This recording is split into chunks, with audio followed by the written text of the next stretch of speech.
거룩한 주일 주의 전에 오신 여러분 주의 이름으로 환영하고 또 그리스도 예수의 이름으로 하나님의 은혜가 충만하기를 주의 이름으로 축원합니다. 오늘 저는 사명의 재료 한번 따라 볼까요? 사명의 재료. 사람 인간은 무엇에 속해 있기를 원하고 사람은 누군가에 이끌려 살아갑니다. 어떤 사람들은 죄책감에 이끌려가고 어떤 사람은 두려움에 이끌려 살기도 합니다. 또 걱정에 이끌려 살기도 하고 어떤 사람은 불안정이나 분노에 이끌려 살아갑니다. 하지만 하나님께서는 우리가 당신의 목적과 계획에 이끌려 살기를 원하십니다. 아멘이시죠? 하나님이 창조하신 모든 것에 목적이 있다고 말씀을 하셨기 때문입니다. 열흘 전에 우리 교회는 릭 워렌이 쓴 책 중에 목적이 이끌어가는 삶, 이 책을 가지고 40일 동안 캠페인을 한 적도 있습니다. 그렇습니다. 하나님이 우리를 지으실 때는 분명한 목적이 있는 것입니다. 우리의 심장은 1분에 60회에서부터 70회 정도 심장이 뜁니다. 내 심장에 손을 얹어 내 심장이 뛰고 있는 것을 느끼게 되어지면 나를 지으신 하나님의 창조의 목적이 아직까지 남아있구나, 나에게는 사명이 있구나, 이렇게 정리를 하면 좋을 것입니다. 하나님이 여러분을 향한 목적과 사명은 무엇일까요? 사명을 어떻게 깨닫게 되는 것입니까? 하나님께서 이스라엘 백성들을 애굽의 종살이를 하고 있을 때 구원하여 탈출을 시켰습니다. 그리고 나서 출애굽기 20장에서 하나님은 분명히 말씀을 하셨습니다. 너희는 우상을 만들지 말아라. 그리고 우상을 섬기지 말아라. 그리고 내 앞에 다른 신들을 두지 말아라.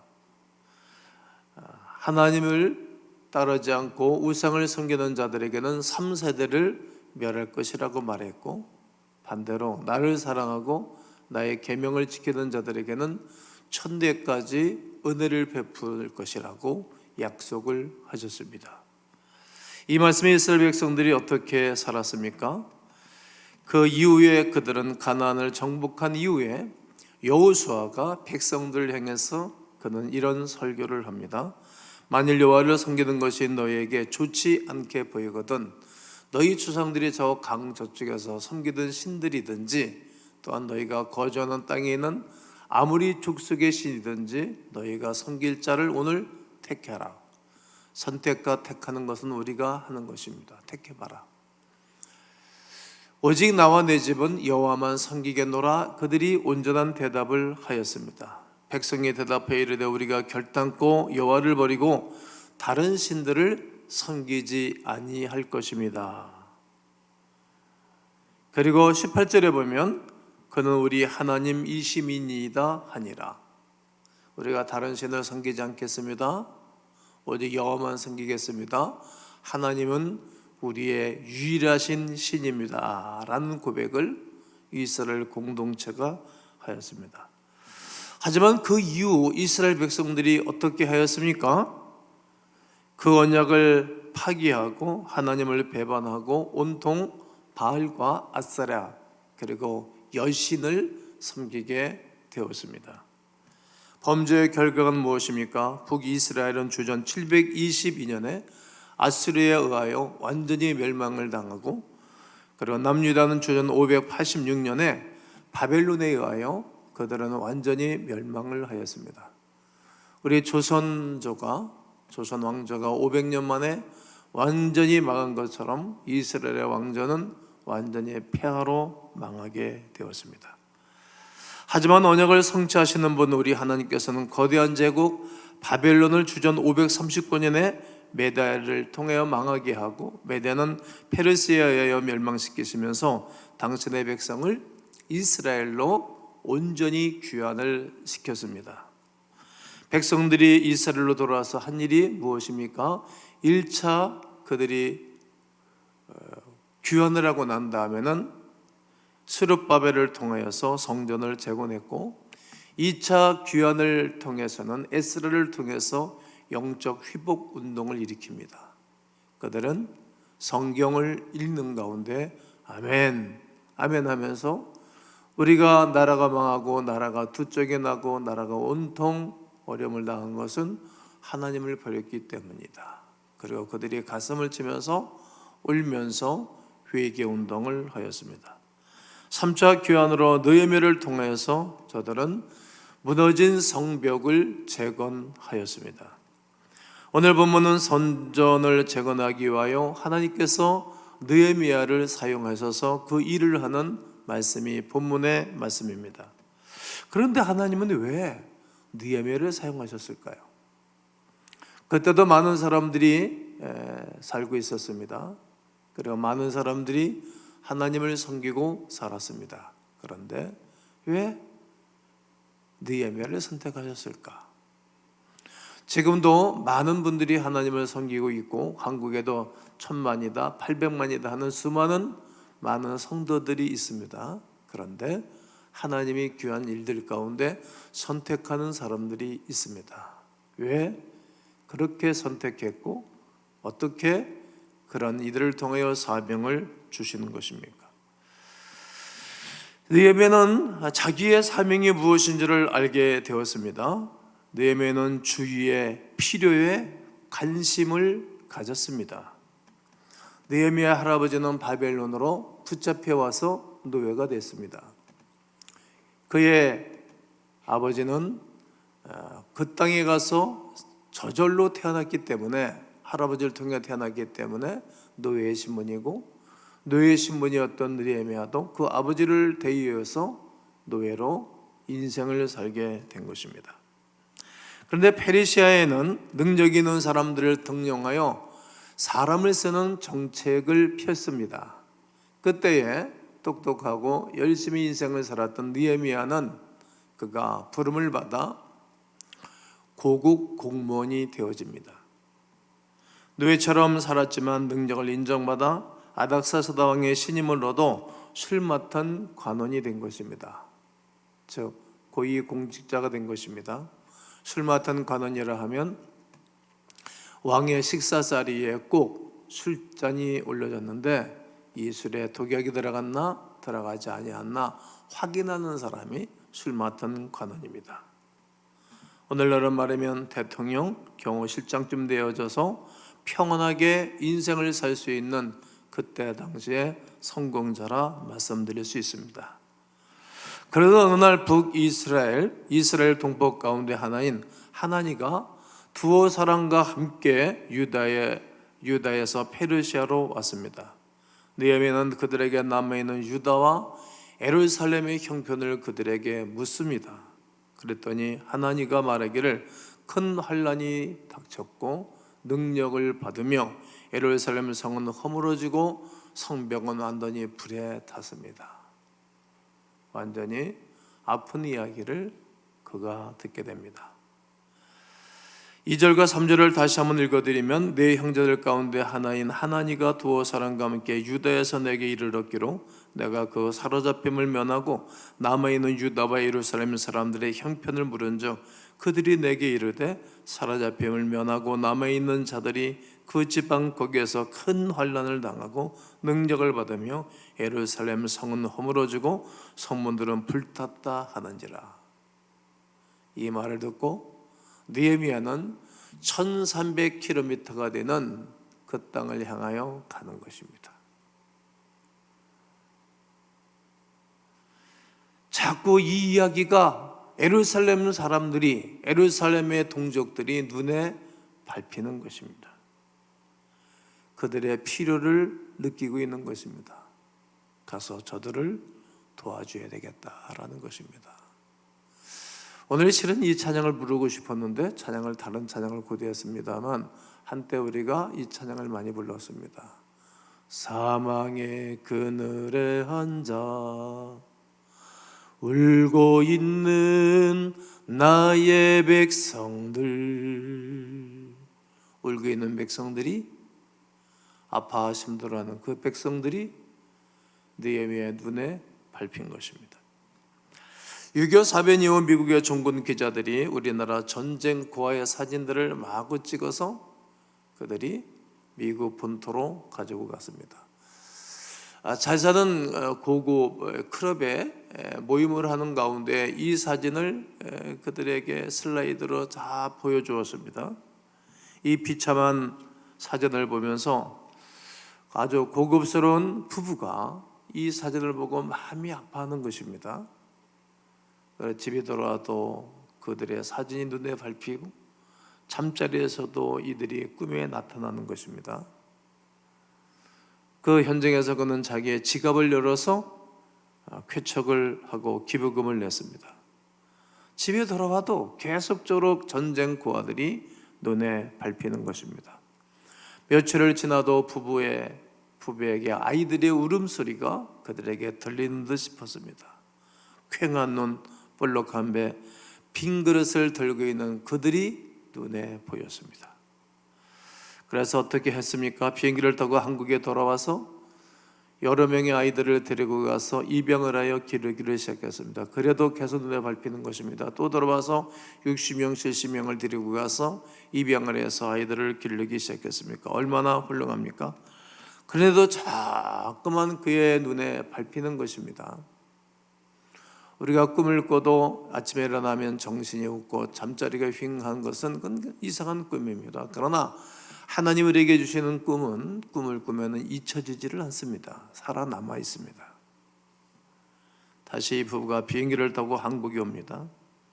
그리고 그가 전 재산을 팔아서 홀트 아동 복지를 세워서 한국의 수없는 사람들에게 길을 열어줬습니다. 제가 몇 년 전에 홀트 아동 복지에 가서 설교를 하고 돌아왔습니다. 30년간 8만여 명의 아이들을 입양해서 수없는 사람들을 도왔습니다. 이제 그분들이 돌아가셨고 홀트 아동 복지는 그의 따님이 운영을 하고 있는 복지재단입니다. 이 부부가 하나님으로부터 무슨 음성을 들은 것입니까? 하나님께서 이 부부의 마음의 소원을 풀어 넣어 주신 것입니다. 내 몸은 편한데 내 마음에 자꾸 쏠리는 거룩한 관심 말이지요. 빌보서 2장 13절에 너희 안에서 행하시는 이는 하나님이시니 자기의 기쁘신 뜻을 위하여 너에게 소원을 두고 행하게 하시나니라고 말합니다. 하나님은 어떤 방식으로 우리가 사명을 깨닫고 사명의 재료가 되는 것입니까? 성령께서 우리 마음에 소원을 계속 불어 넣어주시는 것입니다. 눈에 자꾸 밟히는 것입니다. 여러분 마음에 소원이 일어나고 계십니까? 지금은 성령 하나님이 여러분 마음에 말씀하고 계시는 것입니다. 사명의 재료로 계속 우리 가운데 은혜를 베풀어 주시는 것입니다. 그 소명을 소멸하지 마십시오. 그리고 그 소명 따라 움직이시면 하나님이 놀라운 일들을 행하실 줄로 믿습니다. 느헤미야도 똑같습니다. 페르시아에서 편안하게 살만한데 이제는 노예의 신분은 여전하지만 누가 뭐라는 사람이 없고 밥 먹고 살만하고 또 아이들과 오손도손 행복하게 여행도 하고 텐트를 치고 놀러 가기도 하고 그 아이들 교육도 제대로 시킬 수 있고 이제는 평안한 삶이 자기에게 주어졌지만 소원이 일어나는 거예요. 자기의 동족에 대한 아픔 계속 그가 견딜 수가 없습니다. 타버린 성벽, 성문 환난을 겪고 있고 능력을 받고 있는 남아있는 자기의 백성들이 눈에 밟힌 것입니다. 이처럼 하나님의 백성 그리고 참된 지도자는 사람들의 필요를 느끼 가는 것입니다. 난자를 돌봐왔던 포사이트 선교사 예수 예양원이 있는 한 최홍정 목사, 이후에 나원자를 평생 도왔던 손양원 목사님, 지금 그곳에는 제 후배 목사가 또 제 제자인 목사님이 가서 사역을 하고 있습니다. 그들은 거룩한 관심이 곧 하나님이 주신 사명이었기 때문에 그 사역들을 할 수 있는 것입니다. 사랑하는 성도 여러분, 지금 여러분의 마음은 어디를 향하고 있으십니까? 오늘 여러분들의 마음에 성령의 역사하심이 있어서 자꾸만 밟히는 것이 있습니까? 돕고 싶은 마음들이 일어나고 있는 것입니까? 그것이 사명이요, 사명의 재료가 될 것입니다. 오늘 이렇게 한번 따라하면 좋겠습니다. 주여, 사명에 붙들리게 하옵소서. 주여, 주의 필요에 관심을 갖게 하옵소서. 또한 내가 축복받은 것이 사명입니다. 다른 사람들보다 하나 더 받은 것이 축복이라는 것입니다. 오늘 11절에 주여 구하오니 귀를 기울이사 종의 기도와 주의 이름을 경외하기를 기뻐하는 종들의 기도를 들으시고 오늘 종이 형통하여 이 사람들 앞에서 은혜를 입게 하옵소서 하였더니 그때 내가 왕의 술 맡은 관원이 되었느니라. 성벽이 없어 이방인의 공격을 당하고 농사짓는 농사의 알곡들을 다 빼앗기고 고통당하는 이스라엘 백성들을 도와주고 싶은 마음이 생긴 것입니다. 그 일을 아무나 합니까? 그 일을 누가 해야 할 것입니까? 느헤미야의 지혜는 남들보다 비교해 더 큰 축복이며 형통함이 있었습니다. 술 맡은 관원, 즉 대통령 비서실에서 대통령 왕과 아주 친한 사이가 되어졌고 또 그가 무슨 일이든지 하려고 하면 도울 사람들이 많이 있지 않습니까? 느헤미야는 하나님께 주신 귀한 자신의 사명과 지위가 자신의 사명과 관계가 있다는 것을 알았습니다. 그러므로 성도 여러분 꼭 기억하십시오. 나는 다른 사람들과 볼 때에 하나도 받은 축복이 무엇인가를 살펴보면 좋을 것입니다. 고향의 친구들 비교해보면 나는 무엇을 더 받았는가 반드시 있을 거예요. 성도에게는 한 가지 분명한 것이 받은 것이 있어요. 뭐죠? 성도라는 하나님의 백성이라는 하나님의 자녀라는 한 가지 받은 축복이 있어요. 그리고 교회에서 주신 직분이 있어요. 똑같은 회사, 대표이사라도 우리에게는 교회에서 주신 직분이 하나 더 있는 거예요. 그리고 다른 사람들보다 그 외에 한두 가지 더 받은 것들이 반드시 있을 것입니다. 이것이 나의 사명입니다. 에스더 왕을 보십시오. 에스더에게는 부모가 일찍 죽게 되어집니다. 그랬을 때 그의 삼촌인 모르드게가 자기 딸처럼 자기의 자녀처럼 잘 길러냈습니다. 우리 교회도 그런 분이 계십니다. 조카를 자기 자녀처럼 길러내고 재산 상속도 집도 똑같이 사주고 똑같이 차도 사주고 좋은 인격의 식구가 우리 교회에 여러분이 있습니다.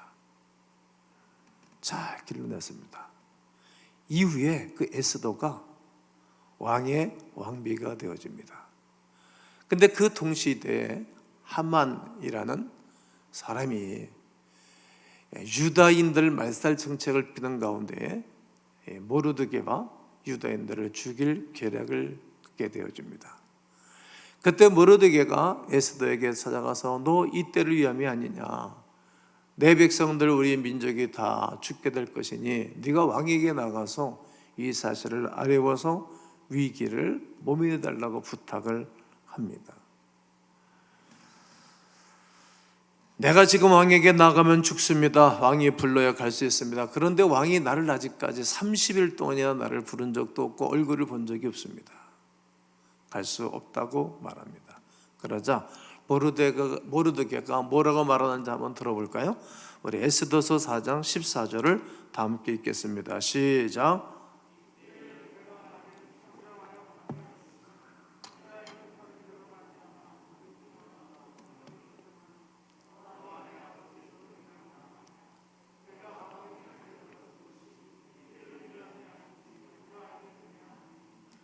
네가 안 하면 누가 하냐? 만약에 네가 안 한다면 다른 사람이 할 수도 있을 거다. 그런데 이 때를 위해서 너를 왕비로 세운 것이 아니냐? 네가 이 어려운 세상, 어려운 세대, 우리가 다 노예로 사는데 너는 왕을 모시고는 왕비가 됐지 않니? 이 때를 위해서 네가 왕비가 된 거다. 이렇게 모르드게가 말하는 것입니다. 에스더가 더 하나 가진 축복의 이유는 민족을 살리는 사명 때문입니다. 내가 다른 사람들보다 하나 더 가진 것이 있다면 그것이 곧 나에게 사명입니다. 하나님은 상처를 낭비하시는 분이 아니십니다. 하나님은 그 상처를 붙들고 나의 사명의 길로 열어주시기를 원하십니다. 예수님께서 부활하신 후 상처난 손바닥 자국을 안 지우시고 제자들에게 나타나서 도마야, 네 손가락을 내 상흔에 한번 놓아봐라. 그리고 나인 줄을 믿으라고 말씀하십니다. 요한복음 20장 27절에 도마에게 이르시되 네 손가락을 이리 내밀어 네 손을 보고 네 손을 내밀어 내 옆구리에 넣어보라. 그래야 믿음 없는 자가 되지 말고 묻는 자들이 되라. 믿는 자가 되라. 예수 그리스도께서 받으신 옆구리에 창으로 찔린 상처, 양손에 찔린 상처, 머리에 찔린 상처, 양발에 찢기신 그 상처는 부활의 놀라운 능력으로 치유해 주신 것입니다. 그분이 상처를 받고 온몸에 상처를 받고 죽으셨기에 부활을 하셨고, 그 부활하신 예수 그리스도께서 모든 제자들의 상처를 싸매 주신 것입니다. 믿음 없는 도마에게도 믿음의 사람이 되어주고 믿는 자가 되고, 그 이후에 도마는 저 인도의 첸나이에 가서 복음을 전거하다가 창에 찔려 순교를 당했다고 그러죠.